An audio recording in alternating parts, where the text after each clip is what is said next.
やんのかかってこいや。ガツンといくぜ。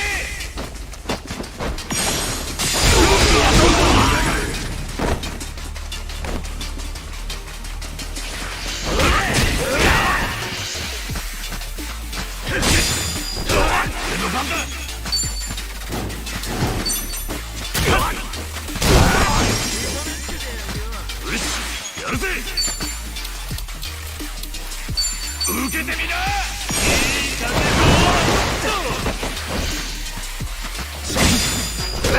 の番だ。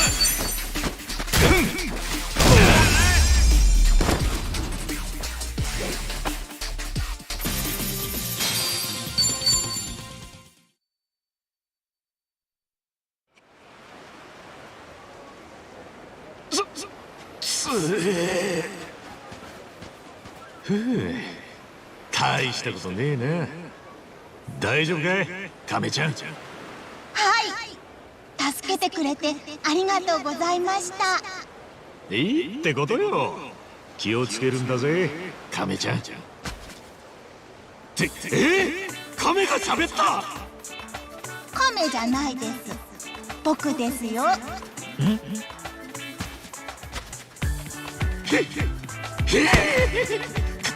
カメの化け物。化け物っ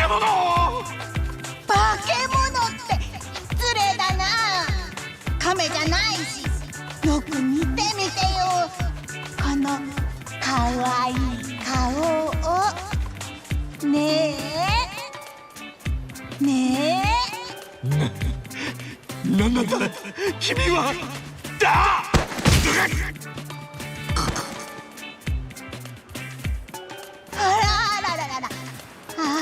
気絶しちゃった。仕方ない。島に連れて行こうか。まったく化け物だなんて失礼しちゃうよ。ねえ亀吉。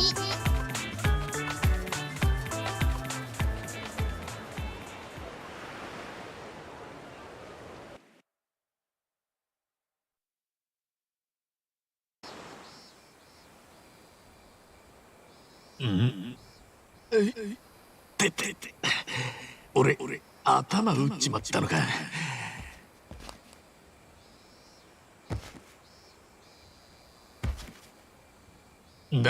なんだここどこだ。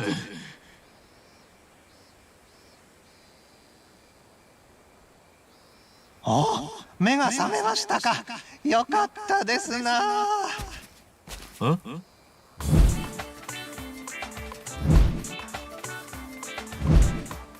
ようこそ僕らの島へ。化け物。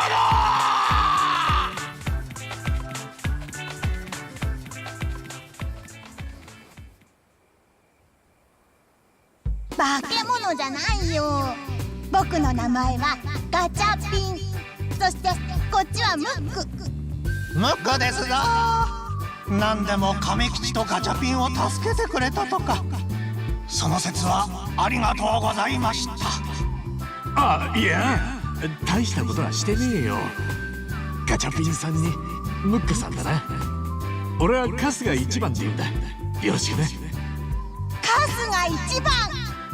いい名前だね。でここは。ここはどんどこと喧騒から離れて快適な生活が楽しめる一大リゾートアイランドだよ。一大リゾート。そう、僕とムックはこのどんどこ島のマスコットキャラクターなんだ。子供たちから大人気だったんですぞ。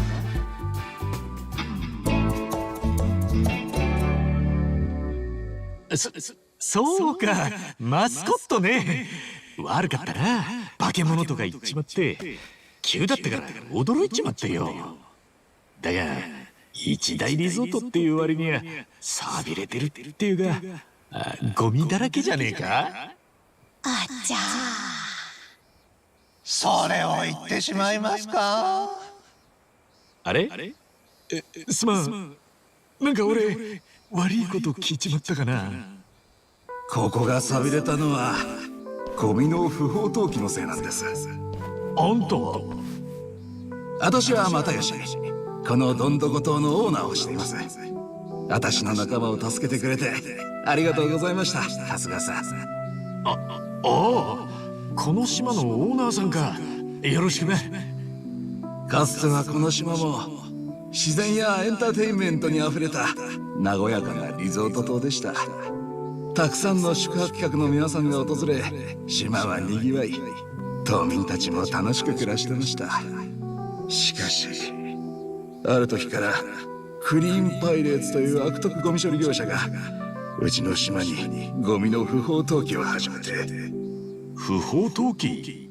はい、粗大ゴミなど処理に金がかかるゴミを無断で捨てることです。彼らは島を汚し始め、それを注意した我々を逆恨みし、汚すだけでなく破壊も始めたんです。そのうち遊びに来ているお客さんにまで危ないことをするようになってったんだよ。そのせいでどんどんお客さんも少なくなっていっちゃったんだ。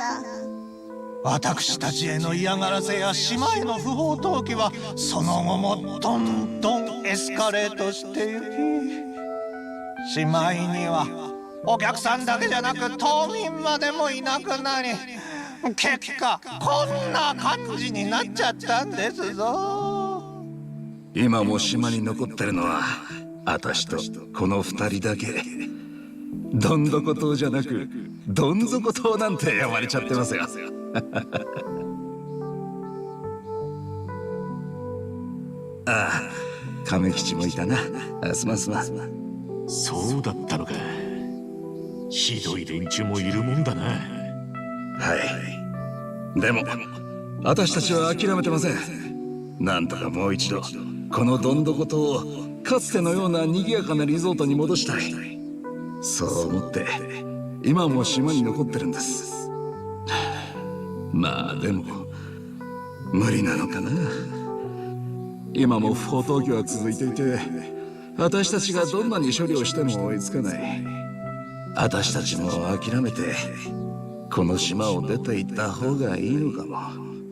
そんなこと言わないでよ、又吉さん。そうですぞ、私たちはどんどこ島のマスコット。この島がなくなったら私たちの意味もなくなってしまいますぞ。そうだね、悪い悪い。ごめんね。恩人に暗い話ばっかりしちゃって。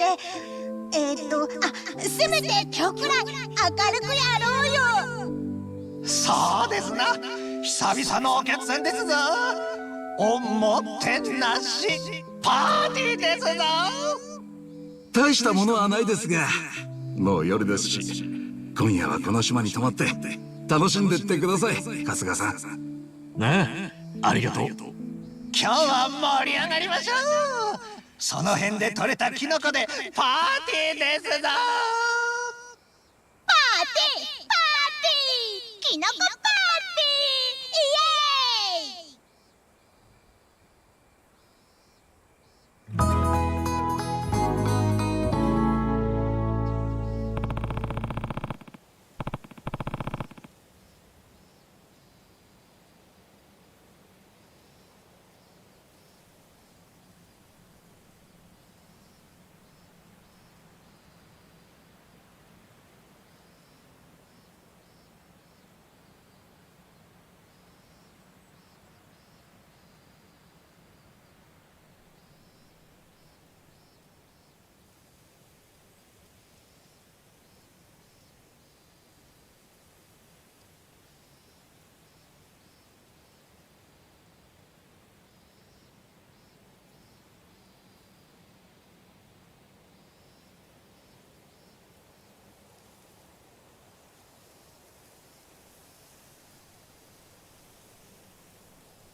I really want to love Suicide Squad Kill the Justice League. I love Rocksteady's Batman Arkham series. I love open world superhero action. I've even had short but passionate affairs with looter shooters. But something about this particular intersection of all those things just doesn't sit right. Whether it be the underwhelming loot systems, bland and repetitive mission design, or hollow post-game, I just can't see myself wanting to play much more now that I've burned past the campaign story. That's a big problem for a live service game aiming to keep our attention for months, if not years on end. It's also a shame as there's a good story being told in well-made cutscenes with snappy writing and performances carrying a lot of the weight. But beyond that, Suicide Squad Kill the Justice League never consistently offers enough fun to go toe-to-toe with the successful games in this genre.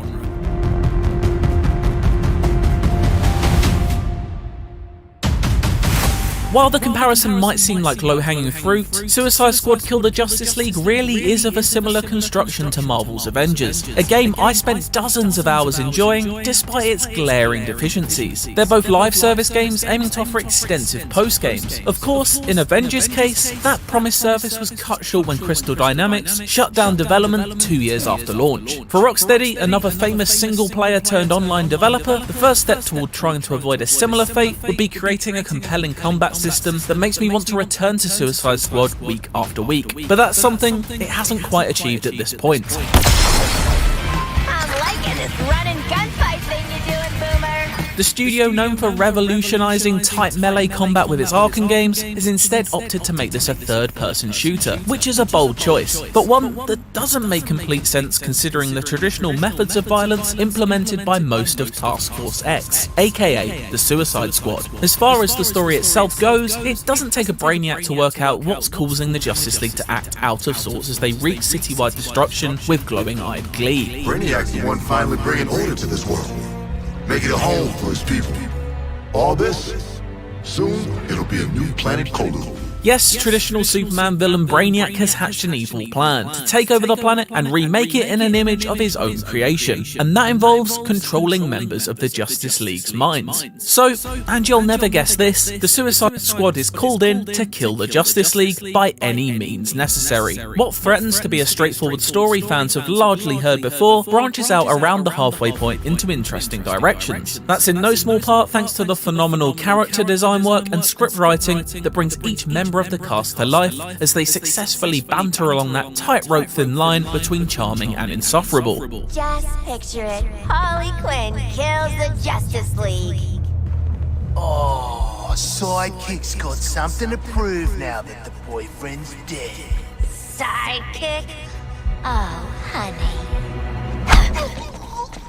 The late great Kevin Conroy excels in one of his final turns as the Dark Knight, showing us an even darker side to the Caped Crusader than we've seen from him before. Let their corpses strike fear into those who'd resist. Tara Strong is once again pitch perfect as the anarchic Harley Quinn, and Joe Sinoa, aka Samoa Joe, dryly delivers each of King Shark's one-liners to great effect. Playable team members Harley Quinn, Deadshot, King Shark, and Captain Boomerang are exciting characters with trademark weapons, from boomerangs to booming hammers and sharpshooting sniper rifles to sharp-tooth snapping. What's especially disorienting is that while there are fun and wildly different abilities that Rocksteady could have taken advantage of to create varied vigilantes who each bring their own style of play to the table, instead they're all reduced to the same baffling blueprint, who seem to love nothing more than firing guns and occasionally throwing grenades. Granted, they do each have signature melee and traversal attacks, like Harley's sweeping baseball bat hits, or Boomerang's enemy chaining namesake, but the overwhelming focus here is on shooting and collecting an increasingly powerful arsenal of guns.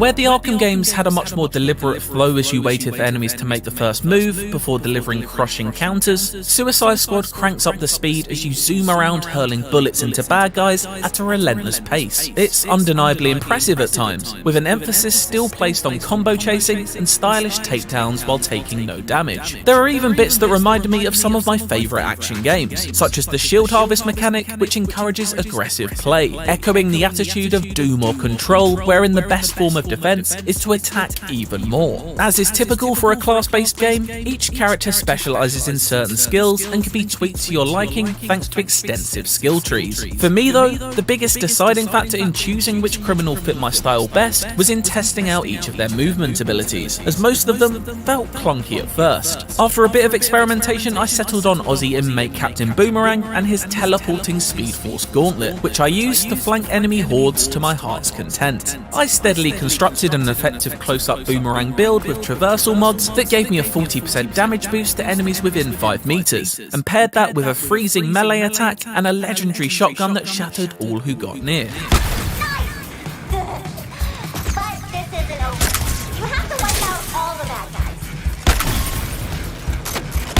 It was a satisfying playstyle, but I pretty much found all of the gear I needed to make each encounter a breeze on the normal difficulty by the story's halfway point. This meant I felt no need to engage in any of the crafting or looting systems for the most part, and instead just focused on tuning the talent tree as I unlocked more points to fill up my close and personal approach. Of course, with this being a looter shooter, the guns come in multiple tiers of rarity, ranging from standard, common and rare guns to unique, high-powered, notorious and infamous level weapons, which are all themed around DC villains. Outside of that bit of costuming though, the guns themselves are frustratingly bland. The world and characters are packed full of charm and colour, something that just isn't reflected in the dull arsenal. You'll largely be wielding a standard selection of rifles, SMGs, pistols, etc. as you circle around enemies with a routine flank and fire strategy. When you go to modify some life into your firearms, you're limited to fairly standard buffs, like critical damage boosts or cooldown decreases, none of which really lean into capturing any of that superhero/villain magic. Instead of more damage boosts or predictable poison debuffs, I kept hoping to see something crazy, like a gun that fires exploding, chattering Joker teeth, or a Clayface cannon that covers the ground and enemies in clay, immobilizing them in the process. But having finished the campaign and done a fair amount of post-game grinding, there's just a disappointing lack of imagination on display here, even for those rarest top-tier options. That's particularly a shame because I can see the bones of a truly exciting loot and combat system here.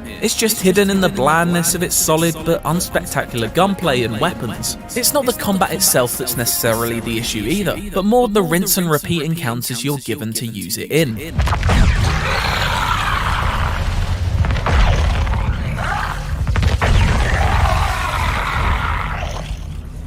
I ain't dying next to a steel pimple with legs.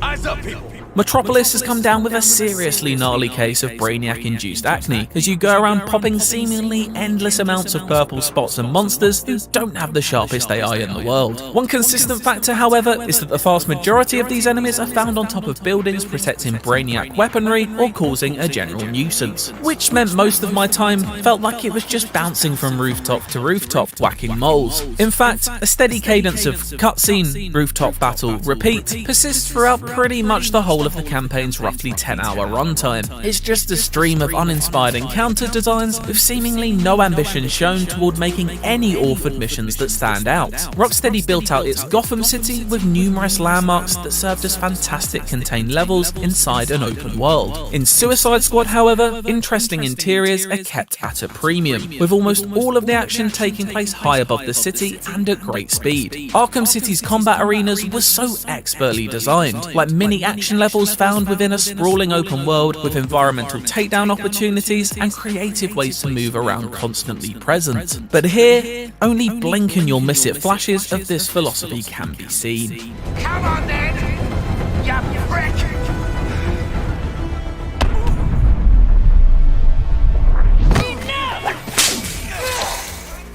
This is a theme that sadly follows most of the headline encounters, with imagination going into only a couple of the boss battles. Most take place in circular arenas as you find tight windows to attack in, a prime example of this being the flash fight as you have to quickly time counter shots before dealing damage. The standout among them though has to be a brawl against Green Lantern and his arsenal of glowing constructs in a battle that delivers greatly on both spectacle and excitement by smartly implementing a large custom arena full of high vantage points that can also be used as cover. All of the heroes are a welcome challenge that crucially never feel too unfair, with each generously signposting attacks to avoid frustration, even if ultimately you are asked to just gun them down in similar fashions. There are impactful moments though, which are often full of wonder but go by in a flash. Clocking in at about 10 or 11 hours, Suicide Squad's main campaign isn't an especially short one, but is perhaps an underwhelming runtime when you consider we've waited almost 9 years for a new Rocksteady story, especially as its ending only really serves to set up future seasonal drops. That said, there are enough surprises and turns within it for it to stay consistently engaging, even if what you'll be doing on either side of the rewarding cutscenes isn't up to the same standard. Metropolis itself is a sun-soaked city where superheroes are treated like gods and monuments to them bookend its streets. It's regularly gorgeous, and if it wasn't for the small issue of a gigantic brain hovering above it causing widespread mayhem, would probably be a lovely place to spend a weekend. The art direction is superb, with a rich mix of architectural influences combining to create a uniquely inviting skyline. Yet, it all just feels oddly lifeless at the same time, like a beautifully constructed diorama collecting dust. Like the Arkham games, there's an eerie lack of civilian activity to make it feel like a place where people actually live that needs protecting. Time for a little interdimensional rendezvous. After the story is finished, you'll enter the post-game, where the live service nature of Kill the Justice League shows its hand fully, despite the studio going to great lengths to call it anything but a games as a service. Immediately, my worst fears were realised, as I was handed copies of missions I had played previously in the campaign with the same tired assortment of tasks. In truth, it caused Marvel's Avengers flashbacks to flicker into my mind as I told myself, I just can't do this with my life again. I just can't. But truthfully, even Crystal Dynamics' unsatisfactory efforts offered better variety and more endgame goals to aim for. The headline activities upon entering the post-credits world are called incursions. These are short rinse and repeat missions that take place in the Elseworld featured in the story of the main campaign. A, stop me if you've heard this one before, superhero multiverse. Unsurprisingly, these are all the same defend the objective and kill as many enemies in a time limit scenarios that I'd already grown tired of. The lack of imagination is staggering, and the respect for your time is kept at a minimum. The only real incentive is to beat other players' times and send them an admittedly enjoyable taunt, or to grind the same handful of encounters at higher difficulties over and over again to unlock guns with bigger damage numbers, which I guess I'll use to do something more useful when it arrives in a future update. I'll be technical, but I'll wing it. And once you max a character out at level 30 and have filled out their unique talent tree, all future XP points are placed into squad skills. No, these aren't fun new abilities that inspire some much needed cooperative play, they are more mind-numbingly dull stat bonuses such as 0.1% damage reduction or a 0.5% assault rifle damage boost. It's a bland, uninteresting and repetitive post-game, and the antithesis of what has made Rocksteady's games so engaging in the past. Thankfully, there is one saving grace outside of the main story that Rocksteady has borrowed from their Arkham series. Now, riddle me this. What award is given for the fun challenges that punctuate otherwise tedious open world activities? I ain't chasing a bunch of riddles and bullshit. That's right, Riddler trophies have made their way to Metropolis. These puzzles and challenges dotted around the map offer sweet relief from the mundane missions, and although never overly challenging, do at least encourage you to look a little closer at the city you often spend so much time zooming past at speed. My shadow falls across the city. My piercing gaze knows no pity. Building out your character and sifting through the many menu screens to gain incremental stat boosts can be a chore, but nothing like keeping track of the five different crafting currencies that Suicide Squad uses to make you feel like you're working part-time at the Metropolis Bureau de Change. They're all used to craft different mods, weapons and augmentations, and are completely separate from a premium currency that unlocks cosmetics such as outfits. Real retro. I was thinking something more fashion forward. The store itself is relatively barren at the moment, with just 1 or 2 new looks available for each character. At £7.99 or $9.99 a pop, they aren't especially cheap either. But this is made exponentially worse when you realise this only unlocks the basic look for each outfit, with up to $40 needing to be spent to unlock every variety and colourway within each skin. Cosmetics might be costly then, but to Suicide Squad's credit, all seasonal gameplay content is set to be completely free of charge.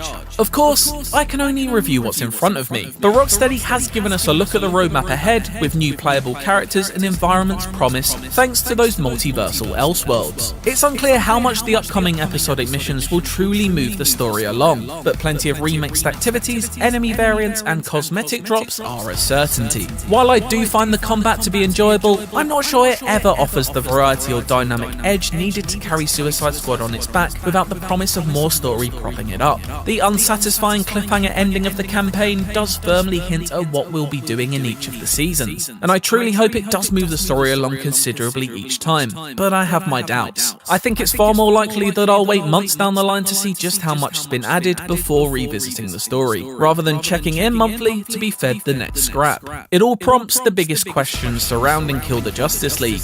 Why is this a live service game with seasonal content drops? So far, I'm not convinced it's because Rocksteady desperately has more story it wants to tell in its DC universe, but more likely because Warner Brothers thinks it will make more money by steadily drip-feeding cosmetics to its store. It's not a beneficial model for players who feel shortchanged at launch by a not quite finished story, and I assume can only be frustrating for a studio with such a strong history of creating single-player stories to operate in this way. In the end, just like a world with no heroes left to defend it, we all end up losing. A musclehead, a nut job, something that offends my eyes, and a homeless person.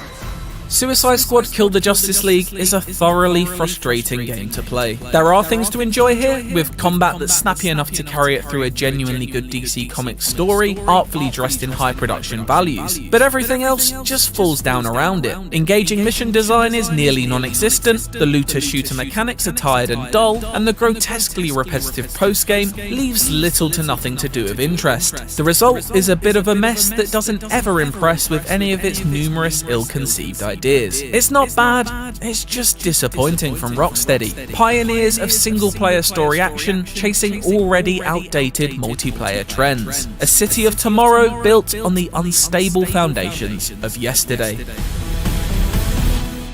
For more Suicide Squad, check out the opening minutes of the game, and for everything else Kill the Justice League, stick with IGN. Good to get out of that.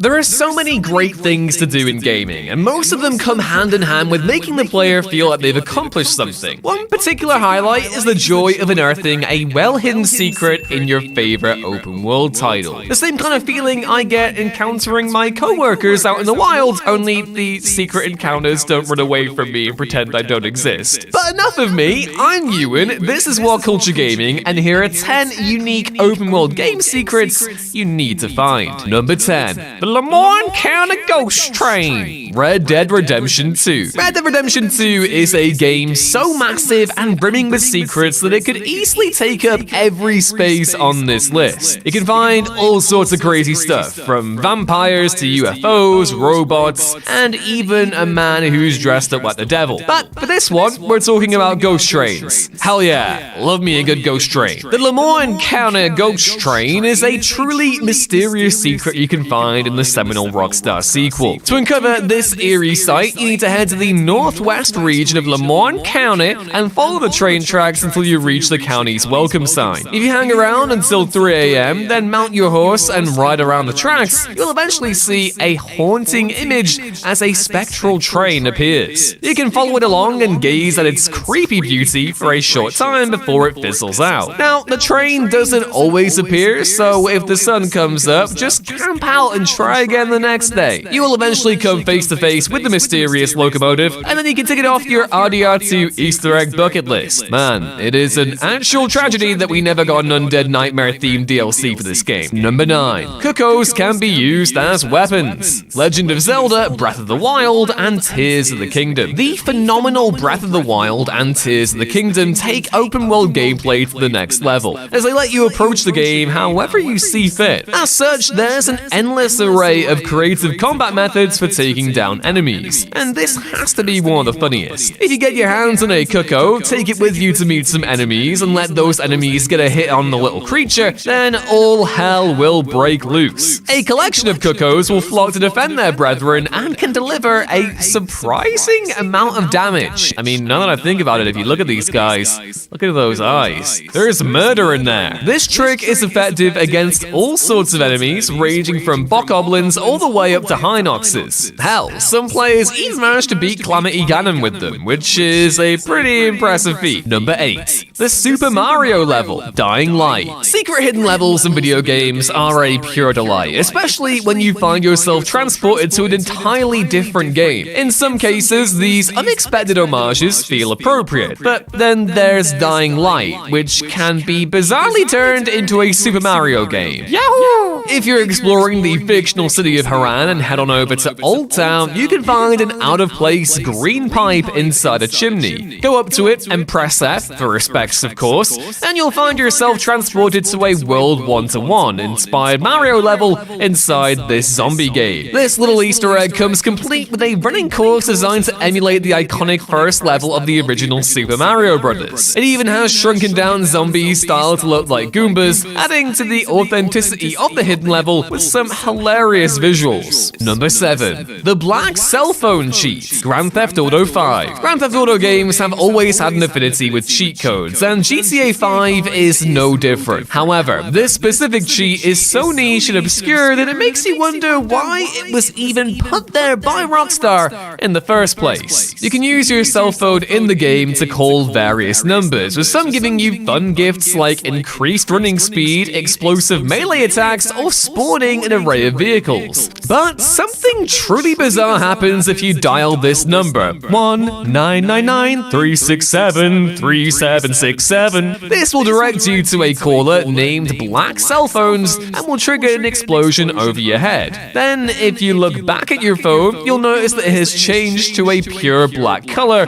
with the phone's theme being converted to grey. It also enlarges the phone ever so slightly. This is one of GTA 5's most weirdly mundane and yet also mysterious secrets. Hopefully it gets cracked eventually, and this mystery can be solved. Number 6. Play Suzerainty with Kim, Disco Elysium. Playing a video game is great, but you know what's even better? Playing another game inside that game. The Witcher has Gwent, AC Valhalla has Orlog, and the incomparable chaos RPG Disco Elysium has Suzerainty. When investigating the open environment of Martinez, you could stumble into a bookstore and purchase a board game called Suzerainty. This Catan-style civilization building game isn't just a neat little item. It's a playable game that leads to an incredibly unique interaction with your co-investigator, Kim Kitsuragi. In typical Disco Elysium fashion, it comes complete with excellent writing, great choices to make, and enjoyable twists aplenty.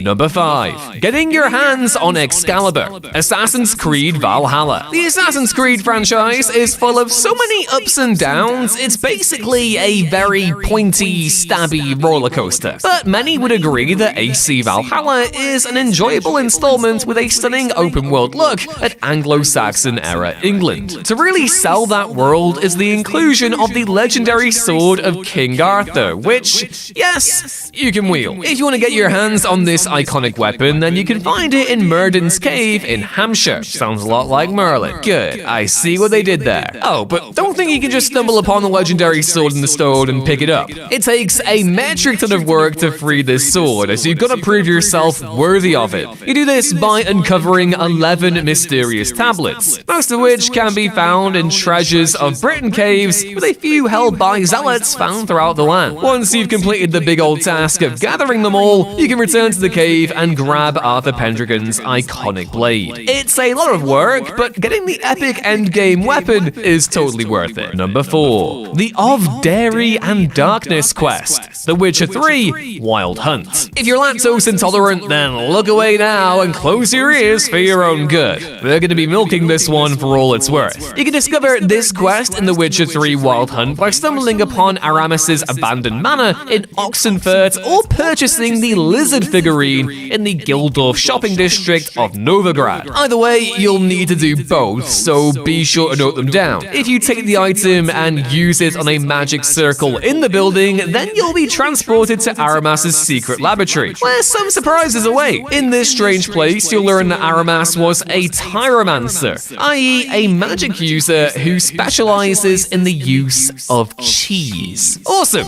As you explore this maze-like area, you'll find toxic cheese gases, and statues of figures holding delicious pieces of fromage. The quest itself isn't that interesting, but the hilarious existence of cheese wizards is enough to make it worth finding. Now, can someone please mod Wallace and Gromit into the quest to make it even better? Number 3. Over the Edge. Cyberpunk 2077. Night City doesn't just come complete with skyscrapers and crime. It also fills its streets with awesome Easter eggs. Do you want to see Hideo Kojima at a hotel bar? Well, he's there. How about Kaneda's bike from Akira? Well, you can find that too. There are also plenty of allusions to the Cyberpunk Edge Runners anime, and this side job is the peak of them. If you head to Mega Building H4 in the Santo Domingo district, you'll find some familiar, if you've seen the anime, green graffiti to the entrance and a brain dance recording in a trash can next to it. Give that beady a watch and you'll be shown the anime's opening scene and warned not to end up like David Martinez, the anime's protagonist. This leads you to ask more about Martinez and eventually be put in contact with Falco, a character from the show. He discusses his past and compares Vita David before telling you to go pick up a package. Once you do this, you'll get your hands on David's iconic EMT jacket, letting you dress as your favorite cyberpunk anime hero. Number 2. The hidden identity of the Headless Horseman, The Elder Scrolls V Skyrim. Tamriel, and by extension Skyrim, is a land of many mysteries and secrets. One of the most bizarre of these is the appearance of a dreaded spectre, the Headless Horseman. If you're wandering the lands of Skyrim anytime between 10 and 4, then there's a chance you'll stumble upon a ghostly headless rider. This bizarre figure, who sports a full steel plate armor set, minus the helmet of course, because he's got no head, won't attack you,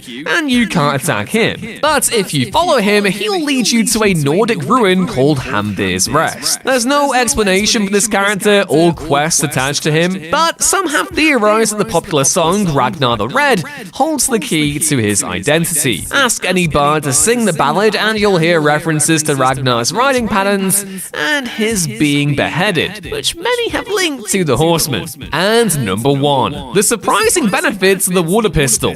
Metal Gear Solid 5, The Phantom Pain. A water pistol? Really? What good will that do in the world of guns, war tech, and supernatural powers that is the Metal Gear Solid series? The water pistol in Metal Gear Solid 5 seems to be a joke at first. However, thoughtful players can put it to good use, with it being particularly helpful during a certain fiery boss fight. Battling the man on fire in Mission 20 is tough, but easy if you know what to do. While planting C4 in the water tanker and dousing him will finish things up in a jiffy, you can also do some surprising damage by getting him with the water gun. It'll take many shots to put him finally out of commission, but seeing this powerful villain squirm as you attack him with a toy is hilarious. There's also plenty more to do with the gun, as you can use it to hold enemies up, damage electrical equipment, cause people to slip, and have tasteful water pistol fights with Quiet. I may have made that last one up, but let's just agree to headcanon it, okay? The thing about open worlds in video games is that it gives developers so much more room to come up with all kinds of stuff that not every player is going to experience the same, if at all. Tucked away in corners, in caves, or out to sea are some truly wild things to experience.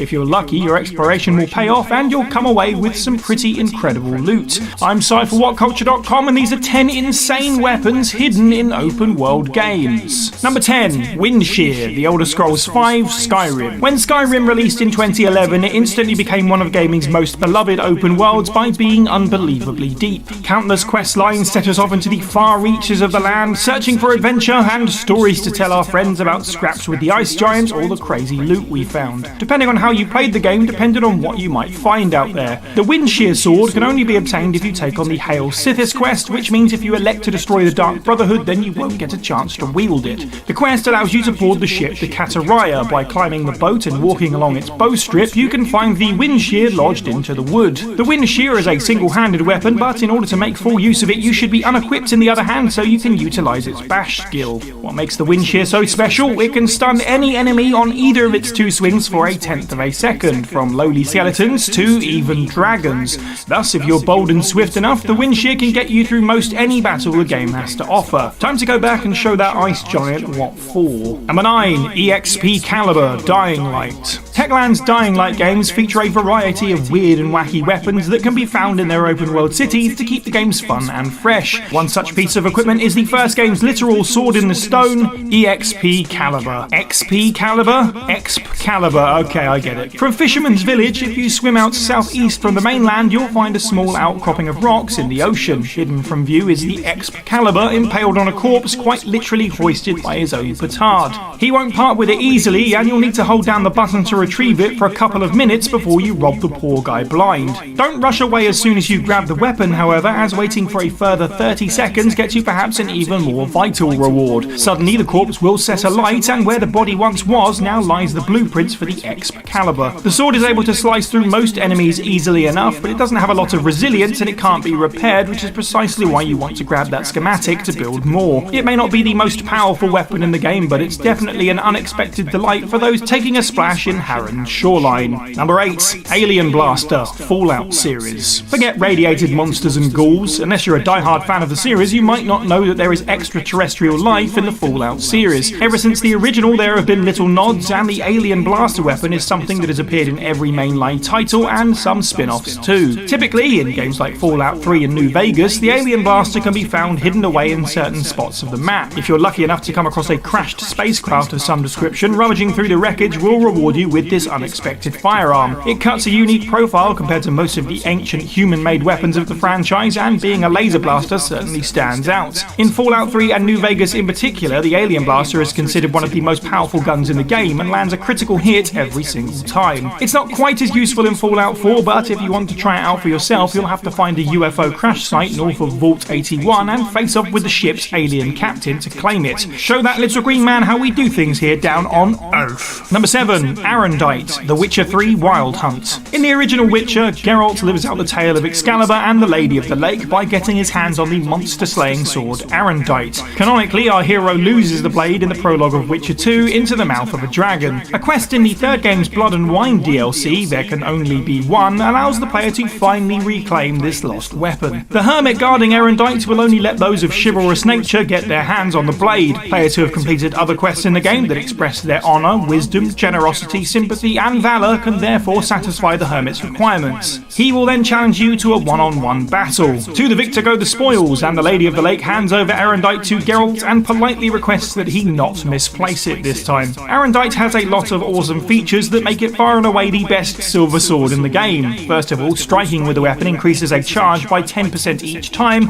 unless enough time passes or Geralt takes damage. When this charge hits 100%, the weapon will always land critical hits. Furthermore, Arendite gets more powerful the more you use it, meaning that enough time with the blade is sure to make it unstoppable. Number 6, Scorpion Gun, Halo Infinite. 2021's Halo Infinite saw the genre-defining FPS series take a big leap and plenty of risks. After some degree of staleness in its previous entries, Infinite brought Master Chief to his very first open world. Whilst the game does have the standard fare of Halo missions as part of its structure, players are encouraged to spend time on Zeta Halo rescuing UNSC soldiers, setting up bases, and hunting down alien scum. Unlike many of the game's special weapons, which are taken from notable alien war criminals, the Scorpion Gun is tucked away at the beginning of the game. After finishing the first mission and entering Zeta Halo's open world for the first time, climbing over the environment on the right with the grappling hook gets the player in front of 2 inactive turrets. Examining a specific point of the second one instantly equips the Scorpion Gun. This grants players immediate, infinite access to the turrets from the classic Halo Scorpion tank for as long as they want. Just don't swap your weapons, and you can run around the open world and enter missions with a tank turret on your head, firing blasts that can take down any enemy as well as banish dropships. A neat little Easter egg and a whole world of pain at your fingertips. Number 5, Magnapulsar, Far Cry 5. Some of the weirdest weapons in video games come from series that already have a very clear sense of humour, so it's not surprising that the Far Cry series contains several strange weapons. In Far Cry 5, conspiracy theorist Larry Parker can be found in the Holland Valley region of Hope County, and working through his questline will gain you access to his secret special weapon. The fourth and final mission, Out of This World, sees you defend Larry as he attempts to fulfill his ultimate goal of being sent into space. If you succeed, don't forget to check the containment field before you go for a little gift that the man has left behind. The Magnopulsar is high-tech and clearly not of this world. It also functions differently depending on range. From a distance, the device fires a wave of energy that pushes enemies and allies alike with great force, allowing you to ragdoll whoever is caught in the blast and or send them flying to their doom. Used up close, the vacuum instead just vaporizes the target in a cloud of red goo. An instant kill machine, provided you can get up close, it can also be used to handily destroy corpses in your wake to keep your enemies from finding them and tracking you down. Number 4. Loud Locust, Saints Row 4. Everyone remembers the Neuralizer from the Men in Black films, and if you don't know it by name, maybe that's because it was used on you. It's the device that wipes memory. The other reliable piece of equipment in Agent J's jacket pocket is the Noisy Cricket, a tiny weapon with one hell of a kick. Developers Volition decided to pay homage to this weapon with the Loud Locust in Saints Row 4. Head into the Let's Pretend costume store in New Baranek and blow open the employees only door. Inside you'll find images of the game's development team plastered on the wall, which explode into a shower of fireworks, and, sitting on the chair, the Loud Locust itself. This tiny pistol has infinite ammo and can cause all kinds of chaos with a simple squeeze of its trigger. It doesn't fire any missiles or any ammunition, just point and shoot and watch whatever you've targeted meet its untimely end. The Locust does require a recharge after each use, and much like Men in Black, will send you flying backwards every time you fire it. Small and hilarious prices to pay for the insane level of destruction that this little friend can cause. Number 3. Ringed Finger, Elden Ring. From Software's idea of an open world is one where no matter where you turn, you're not that far away from a monster that wants to crush and maim you and can do so with minimal effort.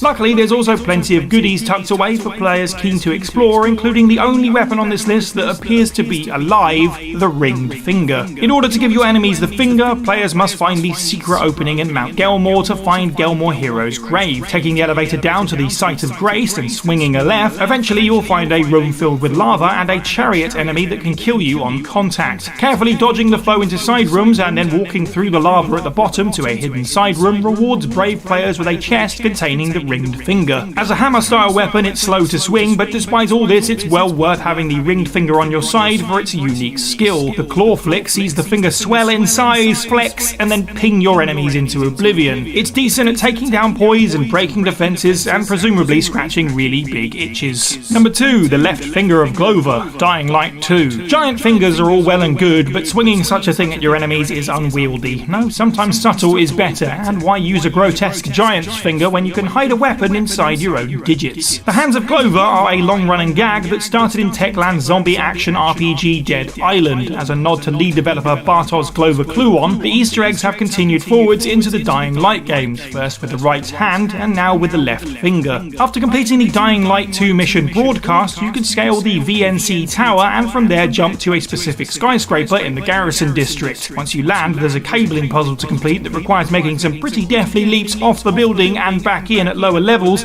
until you can finally find and open a secret door. Inside the developer's room, you'll find posters of previous Techland games, a thank you note, and the schematic for the Left Finger of Glover. It costs a whopping 369 scrap to build and only comes with 16 shots, but there's something playfully entertaining about pointing at your enemies and watching them go boom. Considering the scarcity of firearms, when the need arises, it's nice to have something like this at arm's reach at any time. Get it? Arm's reach of... yeah. Clever. Number 1. Experimental MIRV, Fallout 3. Fallout's post-apocalyptic world is the result of nuclear destruction, so you'd think keeping people's hands off of nukes would be a generally accepted way to move forward. Finding the experimental MIRV takes some time, as first you'll need to locate the 5 Keller family transcripts that are spread across the wasteland. Each one contains a number that, when strung together, becomes a passcode to a room in the base of the National Guard depot. Good luck getting there in one piece, though. The depot is a maze filled with hostile robots and and gun turrets that make getting to the armory no easy feat. Once you do make your way inside, you'll find the experimental MRIV. As a unique variant of the Fat Man, it fires the same mini-nuke ammunition and therefore does the same amount of damage per nuke. The major difference is that the MRIV loads 8 nukes at a time. Of course, dropping a nuke on any enemy in the game is overkill, but when overkill isn't enough, then drop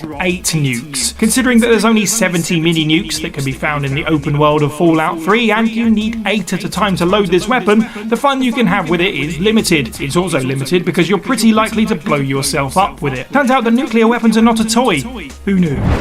Now, there's a lot of things in this world that are pretty scary. Spiders, working in retail on holiday, maybe lotus pods, or the recent Silent Hill trailers for the poor souls with trypophobia. And if you thought that gaming is a safe space away from all of these scary things, well, I'm afraid to tell you that that is not the case. And some developers, however, don't seem to get the memo about creating a nice, relaxing power fantasy and sneak frightening things aplenty into their titles, whether you want them to or not. So let's take a look at a few of them. As I'm Jules, this is WhatCulture.com, and these are the 10 scariest hidden encounters in open world games. Number 10, Man-Bat, Batman Arkham Knight. You want a scary open world game? Well, I've got 2 words for you, Man-Bat. The 4th game in the fantastic Arkham franchise, Batman Arkham Knight, sees you as the titular superhero swinging from rooftops to traverse Gotham City once again. Now, most of it is just getting from point A to point B, maybe finding some Riddler trophies and setting yourself up to drop down on some unfortunate goons to hospitalize. But if you play the game and do some rooftop rambling, you may grapple your way up a building and get a face-to-face encounter with the mutated villain Man-Bat. Even after beating the fellow originally named Dr. Kirk Langstrom a few times, curing him of his mutation and imprisoning him in the Gotham Police Department, you can have 2 more similar encounters. The first occurs any time after that, and it will be the Joker's face instead, making it a hallucinogenic nightmare. And the second is if you play the game on Halloween or set the console date to October the 31st. The cutscene of coming face-to-face with Man-Bat will play again, and you can return to the GCPD to learn Man-Bat transformed once more and indeed escaped. Number 9, Mutant Shrimp, Metro Exodus. Now, the first 2 Metro games take place almost entirely within the Metro Underground, a series of subway tunnels and stations linked together under what little remains of the capital city Moscow. Exodus eschews away from this setting to go to the irradiated surface, and one of the surface levels is a village on the Volga River. And that is where we meet our new friend here, and I use that term very loosely, the Tsarfish, also called the Water Tsar. Now, lore in the game suggests that it is a giant mutated catfish, though it also has several reptilian and amphibian features. And have you ever played a game where the regular enemies are scarier than the boss enemy? And that's because the Tsarfish, the closest thing to a boss in this level, is kinda scary. But even the Tsarfish avoids the mutated shrimp, and that's because it's smarter than you. As Artyom, you find yourself on a boat paddling around the Volga, only to be upended by these mutant shrimp who are almost totally immune to bullets and will totally eat you. It never stops being scary, no matter how many times they flip over your boat, which they can and will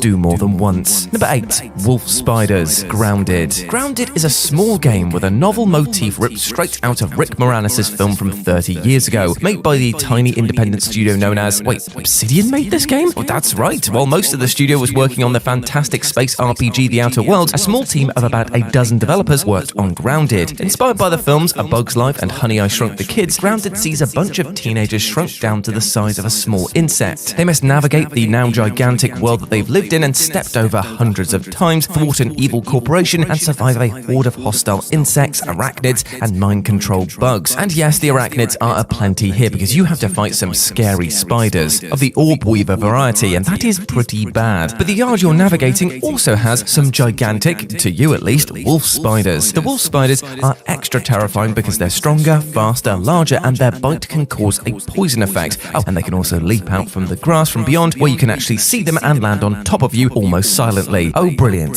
Thank you. Number 7, Stalker Guardians, The Legend of Zelda, Breath of the Wild. Breath of the Wild is an amazing game, showcasing just how far a company can take the idea of an open world genre. And we're all hoping that its upcoming sequel, Tears or Tears of the Kingdom, will be even greater. There's plenty of enemies in the world of BOTW and more than enough obstacles and puzzles to get around. But there is one one particular enemy that will cause everybody trouble, especially in the early parts of the game, because it has a devastating attack that can one-hit kill low-level Links. The Guardians, originally built to help stop Ganon and his minions, have become corrupted by Calamity Ganon's power and are now hostile to our brave green hero. The Stalker Guardians in particular are extra frightening. While there are numerous types of Guardians, Decayed, Scouts, Sky Watchers and Turrets, the Stalker variety is the most troublesome. As long as you're watching out for them, it's not too bad. I mean, they're huge with 8 legs and a glowing body, so they should be easy to spot, but the fact that they wander around the map means that you can stumble onto one of them at random. Now, Link may be silent, but you'll definitely be screaming when this thing puts a beam attack that does 15 hearts of damage right up your rear end. Number 6, The Guardian, The Evil Within 2. As one might expect from a game franchise called The Evil Within, there's some pretty horrifying things to encounter here, from serial killers, reality warping foes, body horror galore, and a Duran Duran cover. And at one point in the game, you'll come across the Guardians, creatures that, regardless of the name, are nothing like the previous entries. The previous entry that we just spoke about in Breath of the Wild. This grotesque abomination of deadliness is comprised of the mutilated corpses and heads of women murdered by one of the villains, the murderous photographer Stefano Valentini. Oh, and this thing also has a huge one-hit kill buzzsaw for a right arm as well. While the first time that you meet the Guardian is designated as a kind of boss battle of sorts, afterwards you can stumble across another one entirely randomly. It's one thing to walk into a boss battle and fight something terrifying, but it's another thing entirely to be trying to sneak around a monster you don't want to fight and rounding a corner to see a buzzsaw-wielding abomination bearing down on you unexpectedly. Number 5, Reaper Leviathan, Subnautica. Subnautica is a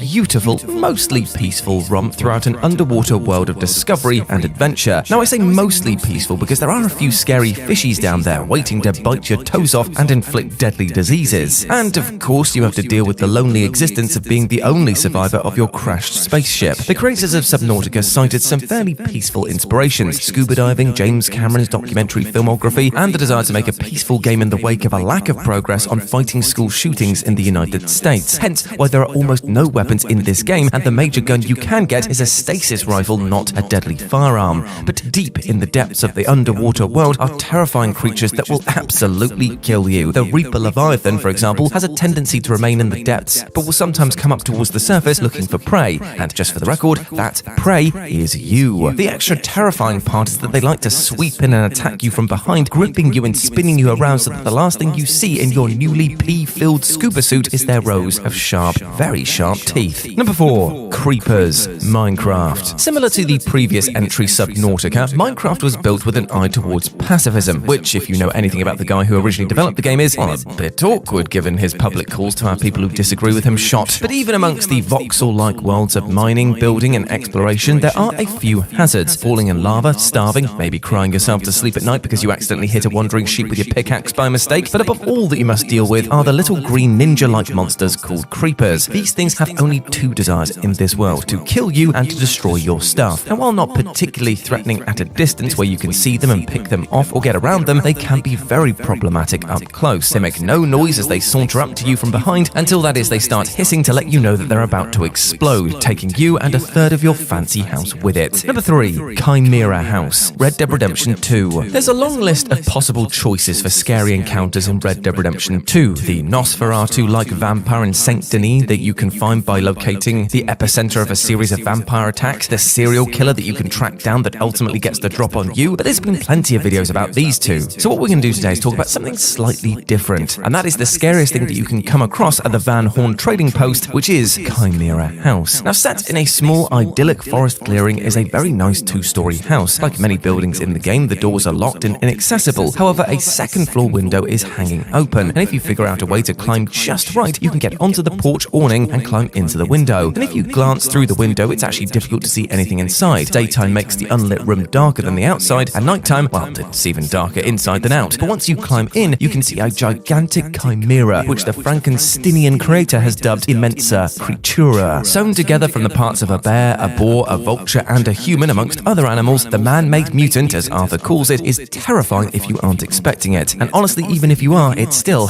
very unnerving indeed. Number 2, Mr. and Mrs. Cutter, Okami. Okami is a gorgeous game about Japanese mythology, full of lovely visuals, stunning music, and a fair few creepy things. One of these creepy things is the mysterious Cutter house in the bamboo grove known as Taka Pass. When you first approach it, you will see either Mr. or Mrs. Cutter, who are fairly placid-looking old folks. Like many folks in the game, you can approach them and talk to them. However, a slight departure from most conversations is that they instead become quite hostile indeed. Mr. Cutter will chase you quickly with his walking stick after talking about eating you, though honestly his shear-like mustache would actually be a better weapon for him. Mrs. Cutter is equally deranged as she draws a kitchen knife and chases you away with it. The only way to beat them is to wait for nightfall, blow open a hole in their roof, and drag them into the moonlight to start a fight against the evil Tengu. But the first time you come across them, only for them to launch into a violent frenzy, well, it is quite the startling surprise. And number 1, The Winter Lodge, Fable 2.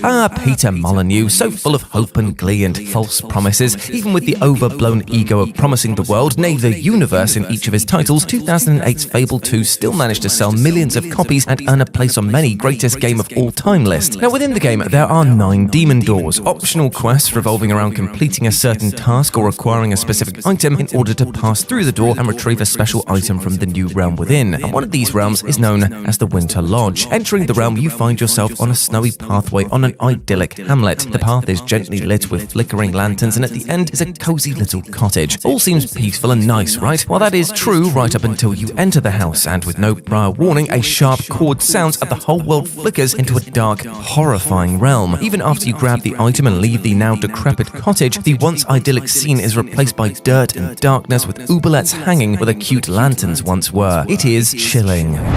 One aspect of gaming that lures people in is the power fantasy. While your everyday life is full of people trying to trick you into buying things or doing stuff for them, the gaming world is somewhere where you can feel like an awesome hero who's always in control. Most of the time. One video game genre that really thrives on this is open world games, as their environments have plenty of nooks and crannies to cram deception and dishonesty into. The following titles did exactly that, with great moments that tripped up players in the best way possible. I'm Jess from What Culture, and here are 10 open world games that tricked you.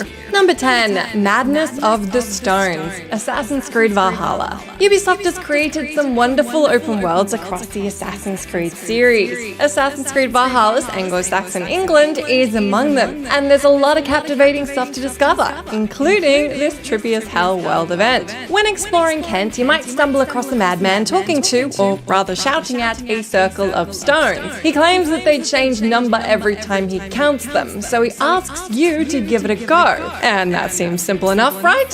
Well, you'd be wrong. The game messes with your head as, like the madman, you get a different number each time you count them. You'll soon be ranting like him as these stones increase and decrease without any way of telling how or why.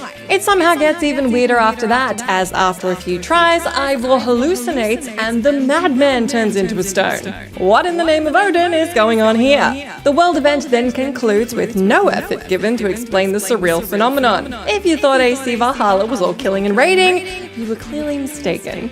Number 9, sudden appearances of the Yiga clan, Legend of Zelda Breath of the Wild, and Tears of the Kingdom. Being a Hyrulean citizen is not as idyllic an existence as you might think. Sure, you get to live in a luscious fantasy land, but you also have to contend with wild monsters and weird phenomena all the time. However, whilst most citizens struggle, some aren't as harmless as they appear. When exploring the open world of Hyrule, there's a good chance you'll run into an interesting NPC and decide to strike up a conversation with them. 90% of the time, this will lead to fun dialogue and maybe even a quest. But there are also times when they reveal themselves to be Yiga foot soldiers.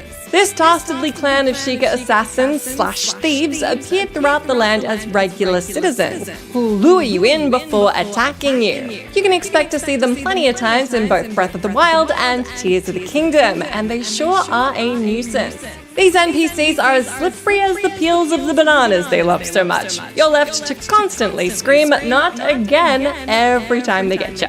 Number 8, all the mimics, Dark Souls. Opening treasure chests is so ubiquitous in gaming that players can probably do it in their sleep. Grab that chest, get the reward, and then move on to the next one. It's basic stuff. Well, in typical From Software fashion, the developers decided that players expecting convention needed to be humbled. Mimics are a form of non-respawning enemy in the Dark Souls games. They prey on players by disguising themselves as chests, waiting for unlucky victims to open them before attacking with their monstrous jaws. The creatures are like Venus flytraps that lure you in with the promise of something sweet, only to make you feel like smashing your controller. Your first encounter with one is a traumatic experience that leaves you paranoid every time you go to open another chest.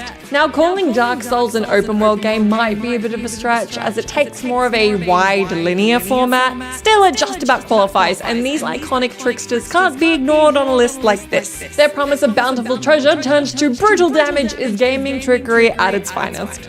Number 7. Lured into an alleyway. Grand Theft Auto 5. If you fancy a spot of thievery, murder, or general social disruption, but don't think you'd suit a prison uniform, then Grand Theft Auto 5's Los Santos is the perfect place for you. However, while you're mostly in charge of these in-game criminal activities, some moments will make you think, hey, that's supposed to be my job. This open-world game is full of danger and crime, and as such, you can sometimes become the victim of this criminal intent. However, of all the random events, this one is particularly embarrassing.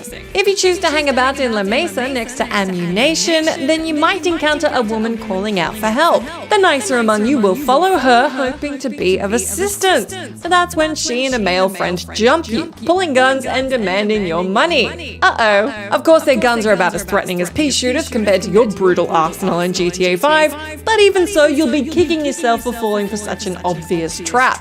And you're supposed to be the criminal mastermind, remember? Yeah, right.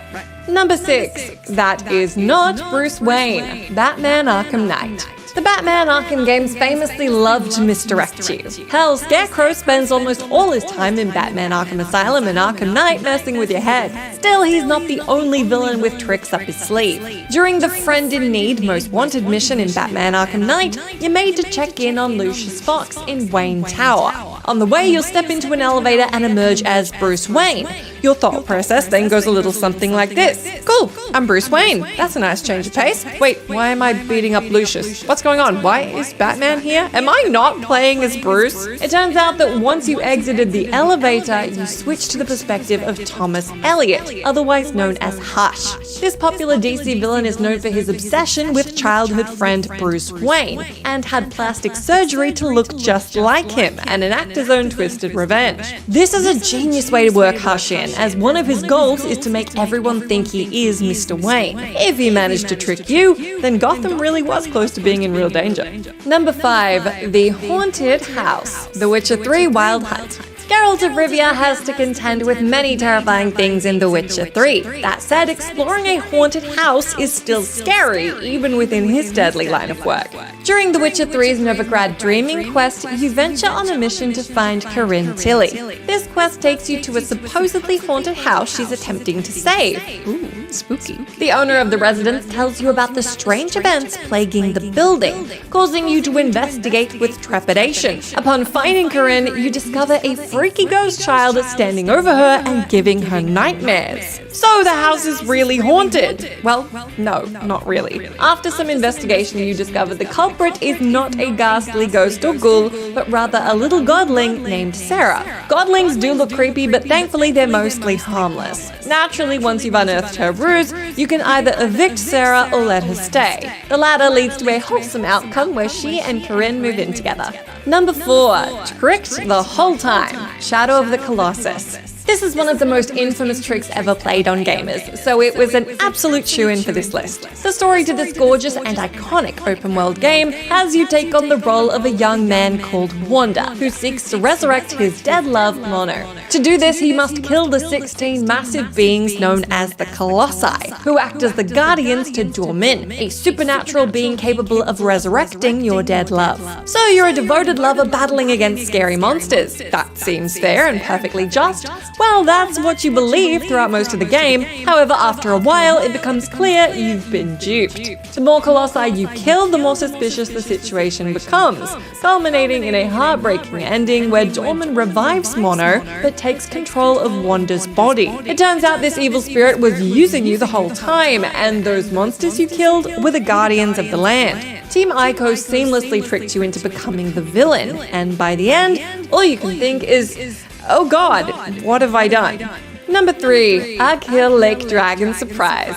Elden Ring. From Software, as already established, is no stranger to pulling a trick or two on the player. In fact, it's more like a trick or 200, as a big part of the appeal of Soulsborne games is their willingness to throw curveballs at you. Elden Ring is naturally no exception. There's a metric ton of tricks this open world pulls on you, which could take up a whole list alone. However, this epic depiction is one of the first, and as such, deserves some high praise. When entering the Lands Between for the first time, some players will instantly head to Argyll Lake. Once there, you'll see a little group of folk around a bonfire, and truthfully, it looks like a pretty fun time. However, as soon as you head over to say hello, you're met with the sudden emergence of a bloody fire-breathing dragon. Damn! Flying Dragon Argyll swoops in, kills everybody, and then eviscerates you.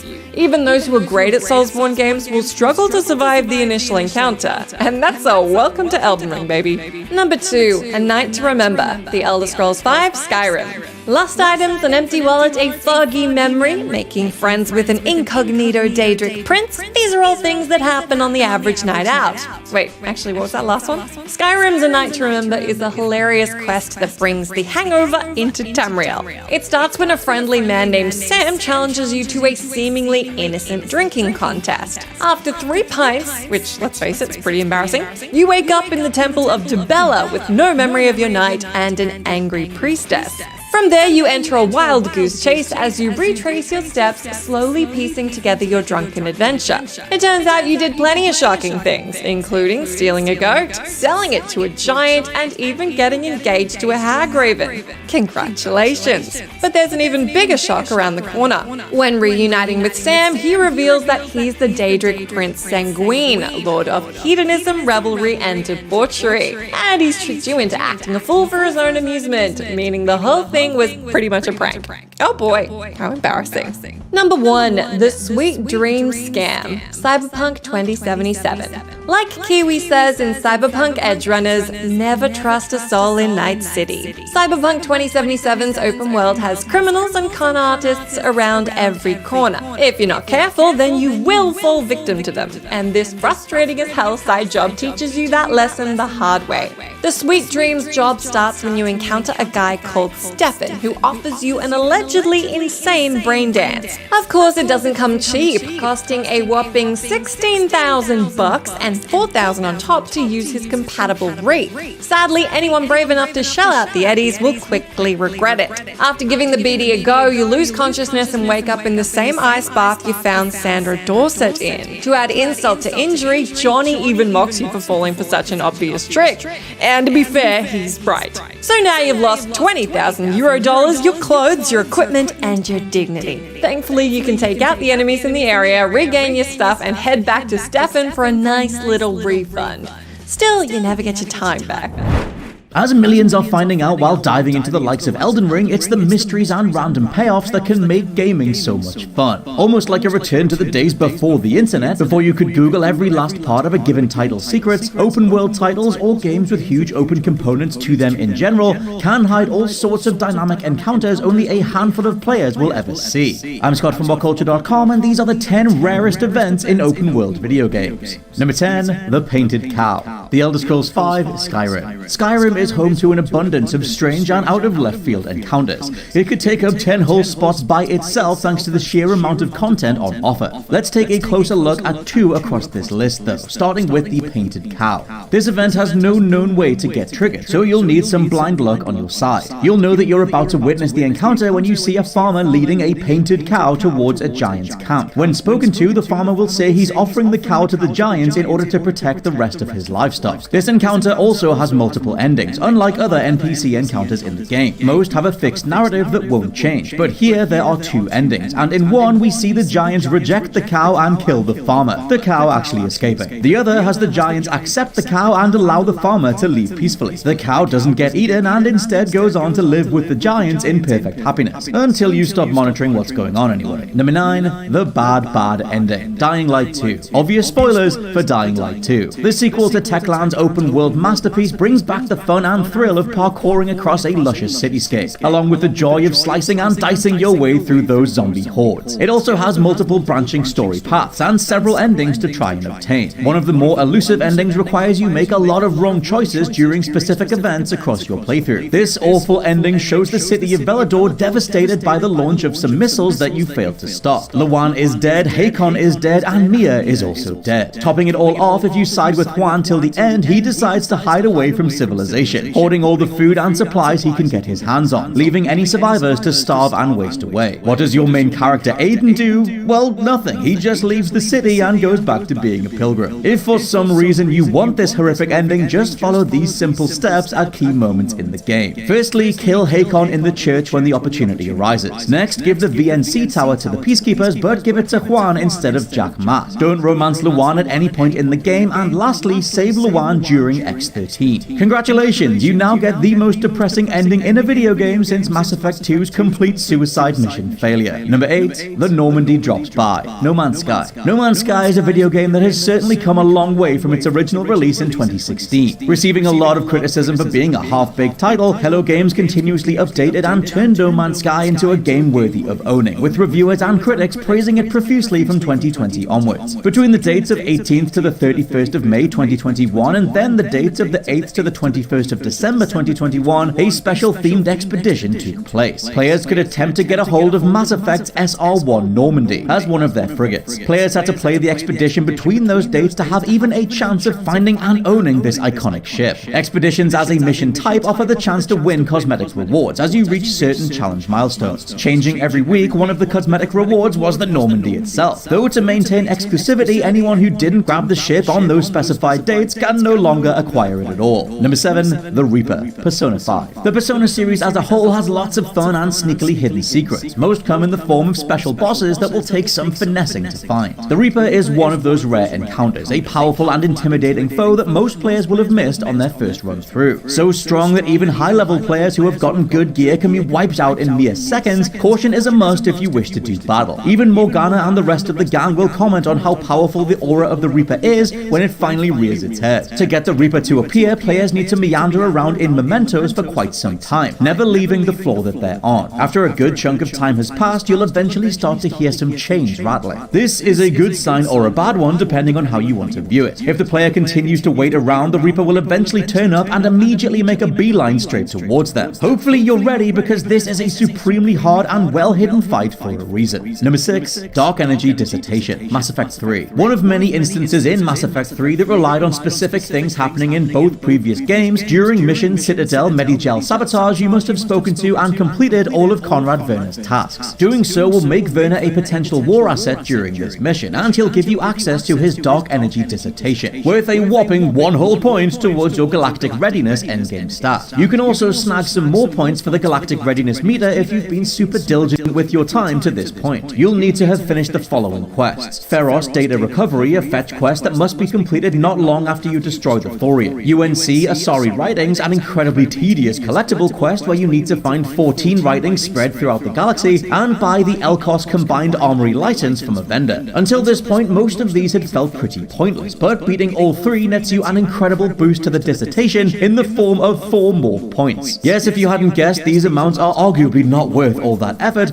but the triggering of them is certainly rare because of it. Number 5, the Ghost Ship, The Witcher 3. The Witcher 3 is a sprawling open-world game with so much to discover, from references to Doctor Who's Weeping Angels to character Berna Bran being found chained to a rock if Geralt gets her sentenced to death during the story. Even rarer though is the strange instance of a ghost ship that appears at a specific location at a specific time of day. To peek a glimpse at this eerie sight, players will need to be roaming the seas around Skellig and Hindarsfjall on the Skelliger map at around 1 AM. If done correctly, you'll be greeted by the sight of a ghostly blue transparent ship. However, you have to be quick as this encounter doesn't last very long, the ship disappearing below the surface once more. This ghost ship can't be interacted with, so just enjoy the sight for what it is, a scary random encounter on the seas of a mysteriously dark fantasy world. Number 4, Kill Bin, Final Fantasy VII. The gargantuan Final Fantasy games are filled with hidden secrets and bosses, especially strewn across their wider open world maps. Some secrets players may never discover unless they have a guide to hand, or are adamant about searching every nook and cranny. Kill Bin is one of those rare encounters, with the odds of stumbling into battle with them supremely small. The zone that Kill Bin Kilbin spawns in is called the Rocky Path, located within the Whirlwind Maze. Rocky Path is an area most players will quickly breeze through due to how small it is overall, meaning this creature is barely ever talked about. Kilbin then is a bizarre-looking enemy that takes the form of a die. It will fight the player by rolling itself and then attacking according to whatever number it lands on. Each number correlates to a spell, such as casting fire or ice, slowing party members down, or just healing itself. All this said, fear not, as despite being rare and looking quite intimidating, Kilbins are complete pushovers, posing very little threat despite their rarity. Number 2, Maik the Liar. The Elder Scrolls V, Skyrim. A character most Skyrim players will have missed, Maik the Liar has quite the reputation amongst fans of Elder Scrolls overall. However, he's still one of the hardest encounters to stumble across, mainly as there's no correlation on how to get him to pop up, similar to the Painted Cow. This mischievous Khajiit wanders around spreading hilarious misinformation and appears as an Easter egg for completionists. Maik has appeared in every Elder Scrolls game since Morrowind, where this devilish feline made one hell of an impact. Thankfully, Maik is harmless and does nothing more than make ludicrous comments about people and certain situations, ranging from combat tips about trying to fight with 2 swords, in-jokes about how Winterhold was once referenced as a city before Skyrim, and much more. And number 1, Mordin Solus lives? Mass Effect 3. Finishing this off, let's head back to Mass Effect 3 with one of the rarest encounters in the game, Mordin Solus surviving the events on Tuchanka. Getting this to happen requires very specific actions to be taken at key points across the trilogy, as well as having a high enough renegade skill to pull off the necessary dialogue options. So where to start? Well, firstly, you're going to need to go back to Mass Effect 1 and have Rex killed on Virmire. Second, during Mordin's loyalty mission in Mass Effect 2, you'll need to destroy all of Malon's data. Third, you must tell no one about the STG sabotage to the Shroud Tower. Lastly, the only way to stop Mordin dispensing the cure in the moment is to use the renegade option, which takes quite a few points to get in the first place. If you're successful in all of these areas, you'll manage to convince Mordin that it's for the greater good to not dispense the cure. Mordin will then insist he needs to go into hiding, pretending that he died while curing the genophage. Mordin will become a war asset for you to use in the endgame, avoiding death but never being seen again.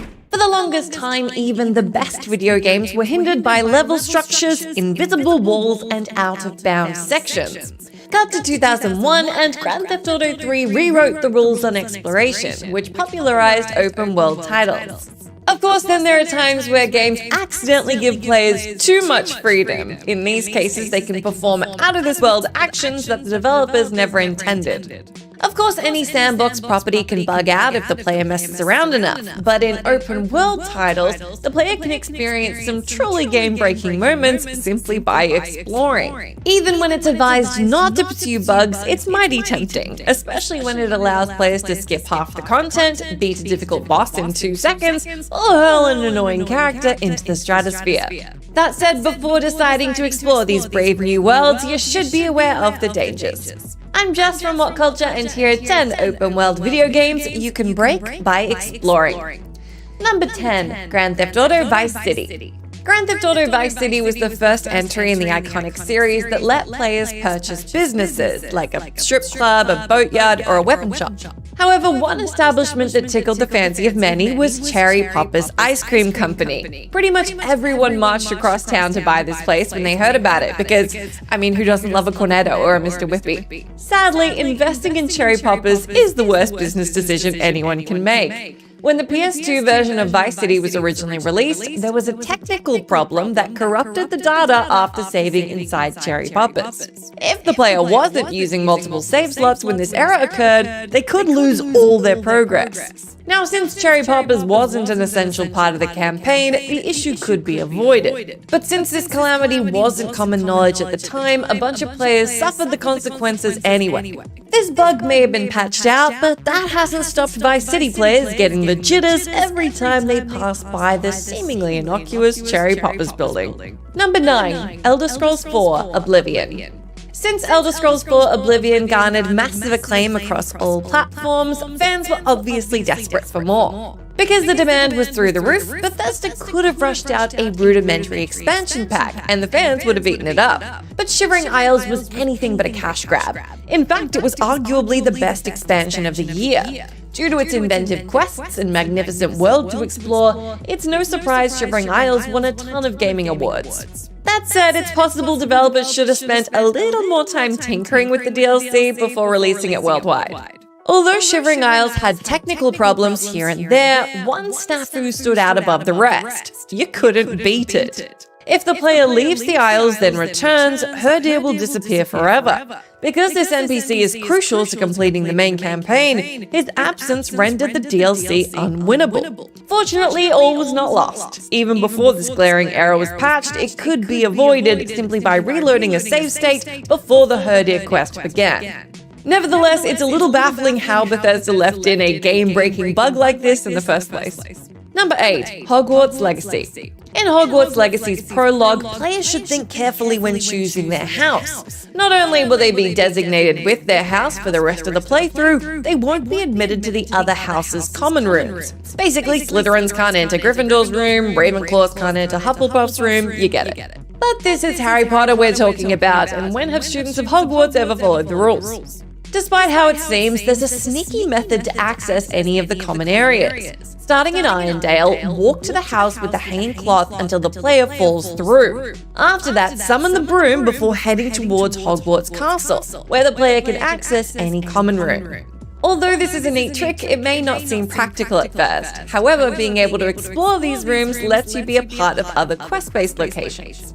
The developers have since scrubbed out this bug, which is a shame since it was among the few unintentional features that players enjoyed. Unless Potterhead set up 4 separate save files in different houses, there's no way to enter all 4 rooms freely anymore. Number 7. Far Cry 5. The easiest way to compel most gamers to investigate a spot is to tell them it's off-limits. So when Far Cry 5 players were told that St. Francis Veteran Center was off-limits and inaccessible, they immediately said, yeah, I'm gonna go there.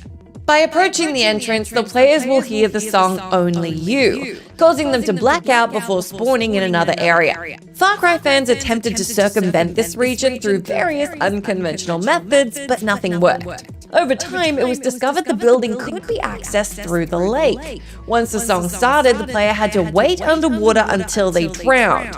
Instead of returning to the last save point, they found themselves able to roam around the facility without issue. Although there's not much to do here, save for picking up some loot, the glitch was worth exploiting since it rendered the player invincible, so long as they didn't fast travel. Of course, since this glitch was beloved by all, it was eventually patched out. Because why would the developers let gamers have any fun? Although there are still some bugs in Far Cry 5, few are as enjoyable as this one. Number 6. Marvel's Spider-Man. The Insomniac team should be proud of themselves considering how well Marvel's Spider-Man turned out.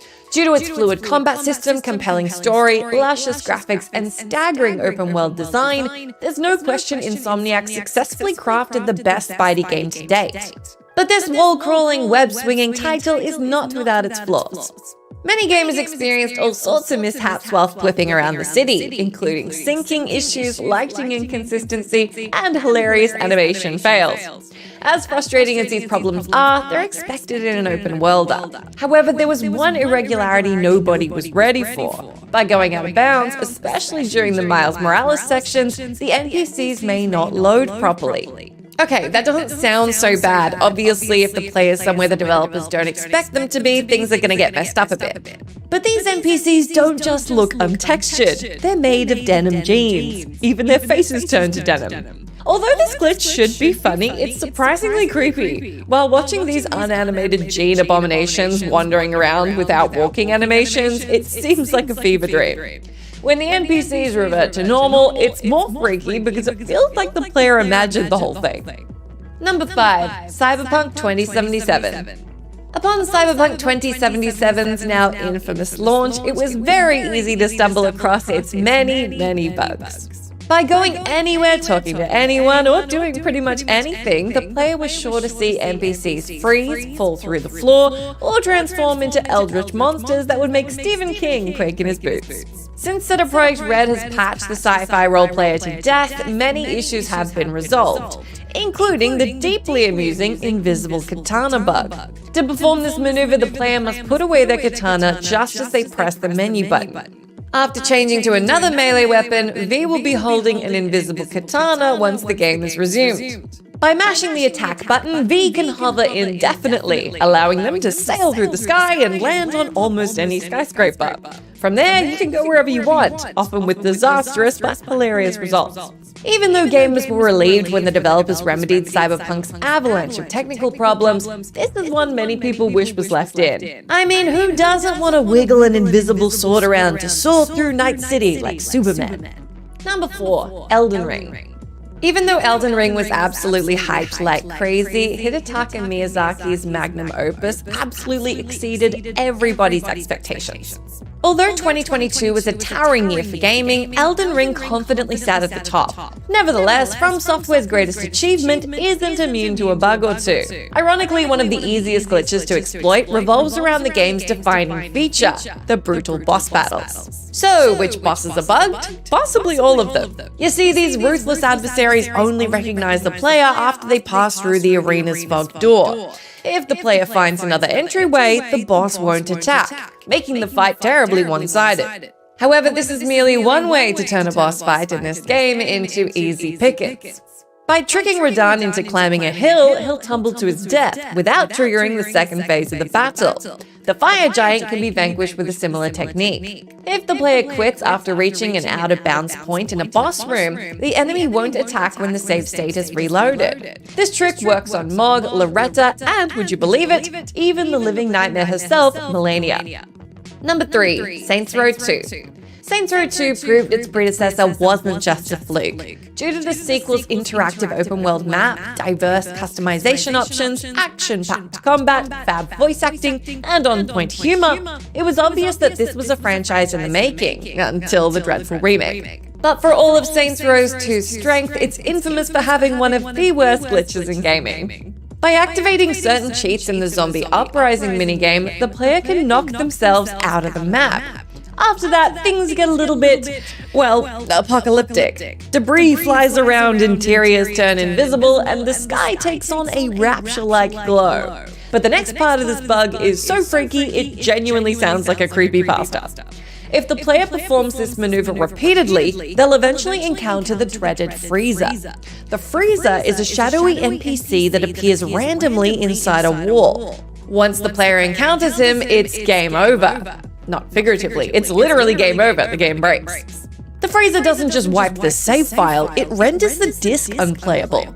As such, this is one game-breaking glitch that's 100% not worth checking out, not even out of curiosity. Number 2, Sonic Frontiers. Glitches are so rampant in 3D Sonic titles, it's easy to mistake them as intentional features.